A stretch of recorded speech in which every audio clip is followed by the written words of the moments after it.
بسم اللہ الرحمن الرحیم۔ السلام علیکم، امید ہے کہ آپ خیریت سے ہوں گے۔ اردو کی کلاس میں خوش آمدید کہتے ہیں۔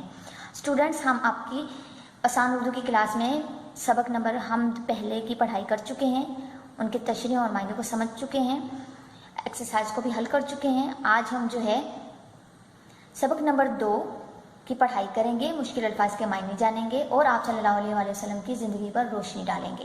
سبق نمبر 2 کا نام ہے ہجرت نبی کریم صلی اللہ علیہ وآلہ وسلم۔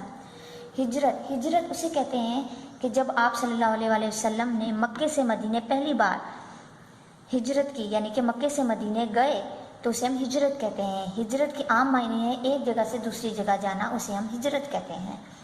اور جب آپ صلی اللہ علیہ وآلہ وسلم نے مکے سے مدینے ہجرت کی، اسی سال سے ہی ہجرت کا سال شروع ہو گیا، یعنی کہ ہجری سال شروع ہو گیا تھا۔ ہمارے پیارے نبی حضرت محمد مصطفیٰ صلی اللہ علیہ وآلہ وسلم مکے میں ہی پیدا ہوئے، وہیں پر آپ صلی اللہ علیہ وآلہ وسلم کو نبوت عطا ہوئی۔ نبوت یعنی کہ اللہ تعالیٰ نے آپ صلی اللہ علیہ وآلہ وسلم پر پہلی وحی نازل فرمائی اور آپ صلی اللہ علیہ وسلم کو اپنے پیغمبر بنایا، اور وہیں آپ صلی اللہ علیہ وآلہ وسلم نے لوگوں کے اسلام کی دعوت دینی شروع کی۔ شروع میں مکے کے چند افراد نے اسلام قبول کیا، اکثر لوگ کفر پر اڑے رہے اور انہوں نے رسول کریم صلی اللہ علیہ وآلہ وسلم اور آپ صلی اللہ علیہ وآلہ وسلم کے ساتھیوں کو اس قدر تکلیفیں دی کہ انہیں مکہ چھوڑ کر جانا پڑا۔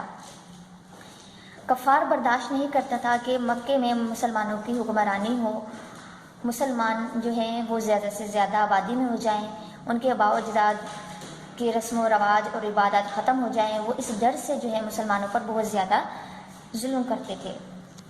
حضور پاک صلی اللہ علیہ وآلہ وسلم نے پہلے صحابہ کرام رضی اللہ تعالیٰ عنہ کو ہجرت کی اجازت دی۔ ہجرت کا مطلب ہے ایک جگہ سے دوسری جگہ جانا، اسے ہم ہجرت کہتے ہیں۔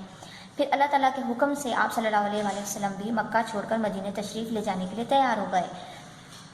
مکے کے کافروں کو یہ اندازہ ہو گیا تھا کہ حضور صلی اللہ علیہ وآلہ وسلم شہر چھوڑ کر جانے والے ہیں۔ انہیں خطرہ تھا کہ حضور صلی اللہ علیہ وسلم مکے سے باہر رہتے ہوئے بھی اسلام کی دعوت جاری رکھیں گے، یعنی کہ وہ چاہتے ہی نہیں تھے کافر کے اسلام پھیلے۔ اس وجہ سے وہ کہتے تھے کہ آپ صلی اللہ علیہ وآلہ وسلم کو کسی نہ کسی طرح جو ہے اسلام کی دعوت سے روکیں اور اسلام نہ پھیل پائے۔ انہیں پتا تھا کہ اگر اسلام پھیلا تو مسلمانوں کا پوری دنیا میں راج ہو جائے گا، اسلام کو بہت زیادہ طاقت ملے گی اور ہمارا مذہب جو ہے وہ ختم ہو جائے گا۔ چنانچہ جس رات حضور اکرم صلی اللہ علیہ وآلہ وسلم نے ہجرت کا ارادہ کیا، ارادہ مطلب فیصلہ کیا، ارادہ کا مطلب ہے فیصلہ کرنا۔ اسی رات قریش کے بڑے بڑے جو قبیلے تھے ان سب سے ایک ایک نوجوان لیا گیا، جو ایک جوان نوجوان تھا، صحت مند تھا۔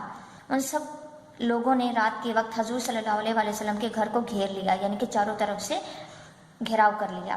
نبی کریم صلی اللہ علیہ وآلہ وسلم کو معلوم ہو گیا کہ کفار آپ صلی اللہ علیہ وآلہ وسلم کے مکان کو گھیرے کھڑے ہیں، مگر آپ صلی اللہ علیہ وآلہ وسلم نے اس کی پرواہ نہ کی، یعنی کہ فکر نہ کی اور اپنا ارادہ تبدیل نہ کیا، اپنا فیصلہ تبدیل نہ فرمایا۔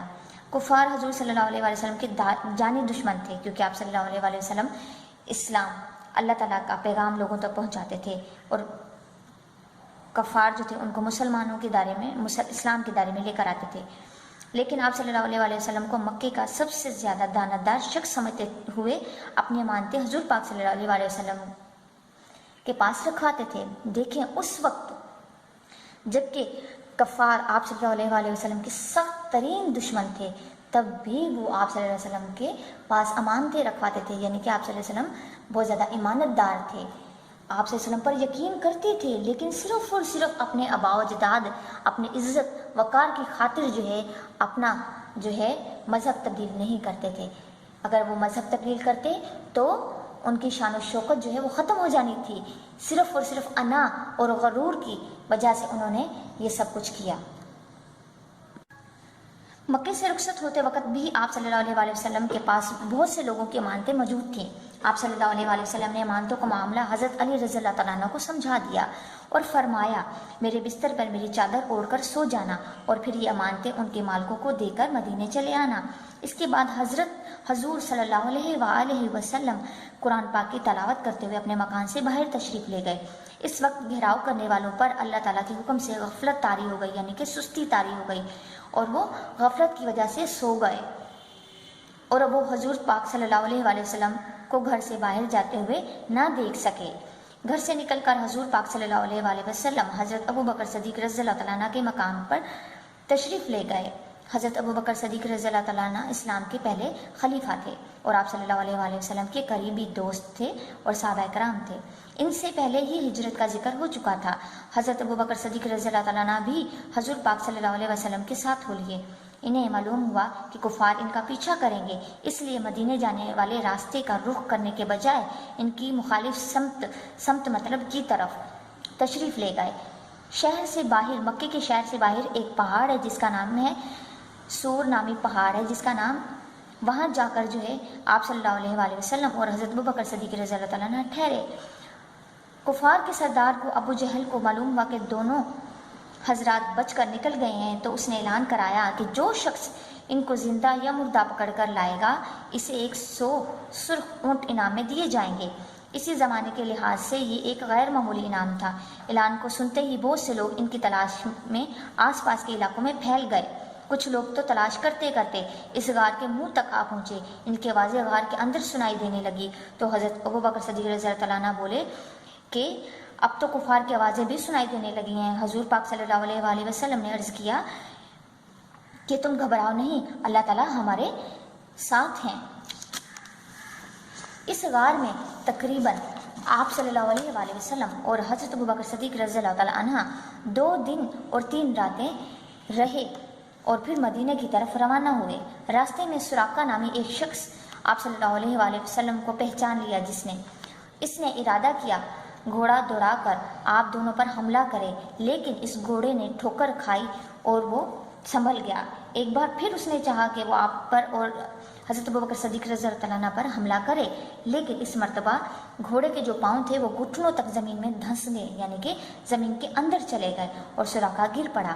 پھر اسے یقین آ گیا کہ واقعی ہی حضرت محمد صلی اللہ علیہ وآلہ وسلم اللہ تعالیٰ کی حفاظت میں ہے، چنانچہ انہوں نے بڑی عاجزی سے یعنی کہ بڑی نرمی سے اپنی جان کی امان مانگی، یعنی کہ امان مطلب حفاظت مانگی، امان دے دی گئی۔ سراقہ نے عرض کیا اب میں کسی حملہ آور کو آگے نہیں آنے دوں گا، یعنی کہ جب ان کو جان کی امان مل گئی تو وہ آپ صلی اللہ علیہ وسلم سے بہت زیادہ خوش ہوئے اور آپ صلی اللہ علیہ وسلم کے اخلاق سے بہت زیادہ متاثر ہوئے۔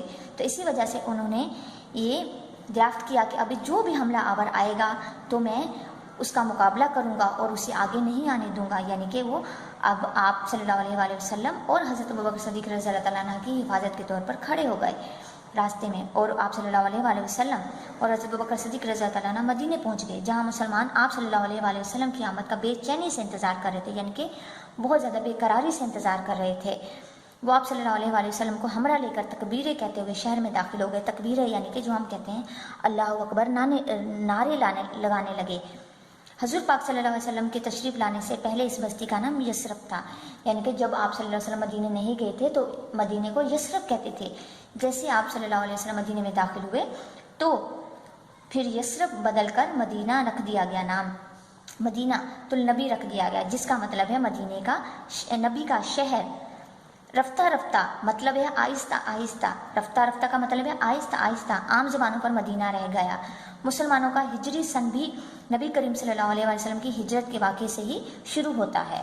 تو پیارے بچوں، آپ نے سمجھا آپ صلی اللہ علیہ وآلہ وسلم کی زندگی کے بارے میں، ان کے کچھ جو ہیں زندگی کے کچھ حصے کے بارے میں کہ کس طریقے سے کفار جو تھے وہ آپ صلی اللہ علیہ وسلم کے جانی دشمن ہوتے ہوئے بھی وہ آپ صلی اللہ علیہ وسلم کو دیانتدار اور ایماندار سمجھتے تھے، آپ کی عزت کرتے تھے، لیکن صرف اپنے انا اور غرور کی خاطر وہ اسلام کو قبول نہیں کرتے تھے۔ تو پیارے بچوں، آپ کا کام، گھر کا ہوم ورک یہ ہے کہ آپ لوگ جو ہے ہمیں سوال نمبر 1، 2 اور 3 ان کو لکھ کر ہمیں واٹس ایپ کے گروپ میں سینڈ کریں گے۔ سوال نمبر پہلا ہے حضور اکرم صلی اللہ علیہ وسلم نے مکے سے مدینہ ہجرت کیوں کی؟